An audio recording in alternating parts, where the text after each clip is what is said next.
പാലക്കാട് നെന്മാറ സജിത വധക്കേസിൽ ഇന്ന് വിധി വരികയാണ്. ഇതിലെ പ്രതി നിങ്ങൾക്കറിയാമല്ലോ, നമ്മുടെ പ്രിയപ്പെട്ട ചെന്താമരയാണ്. നെന്മാറ ഇരട്ടക്കൊലക്കേസ് പ്രതിയാണ് ഇഷ്ടൻ. ശിക്ഷാവിധിയെ തനിക്ക് തെല്ലും ഭയമില്ലെന്ന് വാദം പൂർത്തിയായി മടങ്ങവേ ചെന്താമര പ്രതികരിച്ചിരുന്നു. അയാൾക്ക് ഒന്നിനും ഒരു ഭയമില്ല. തൂക്കുകയറുൾപ്പെടെ ഒരു ശിക്ഷാവിധിയും ഭയക്കുന്നില്ല എന്നാണ് അയാൾ കോടതിയിൽ വെച്ചും വിളിച്ചു പറഞ്ഞത്. ചെന്താമര ഒരു വല്ലാത്ത താമര തന്നെ.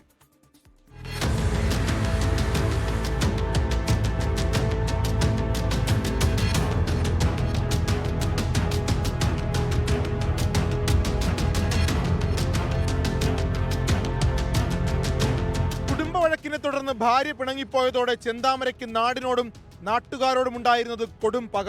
ഭാര്യയും മക്കളും വീട് വിട്ടുപോയത് അയൽക്കാർ കാരണമാണെന്നും അവരുടെ കൂടോത്രമാണെന്നുമുള്ള സംശയവും ചില അന്ധവിശ്വാസങ്ങളുമായിരുന്നു ചെന്താമരയുടെ പകയ്ക്ക് കാരണം. ഒടുക്കം 2019 ഓഗസ്റ്റ് 31 അയൽവാസിയായ സജിത ആ പകയുടെ ആദ്യ ഇരയായി. വീട്ടിൽ ആരുമില്ലാതിരുന്ന സമയം വീടിന്റെ പുറകുവശത്തുള്ള വാതിലിലൂടെ അകത്ത് കയറി സജിതയെ ചെന്താമര വെട്ടിക്കൊന്നു.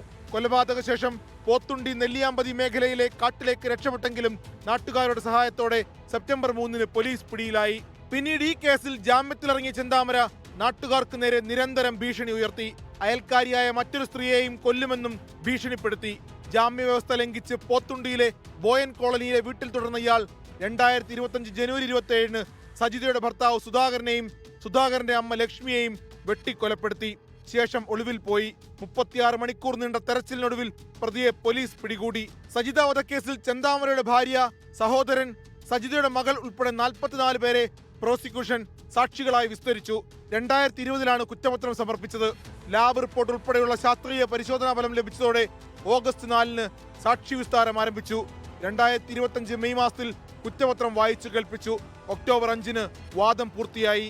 24 പാലക്കാട്.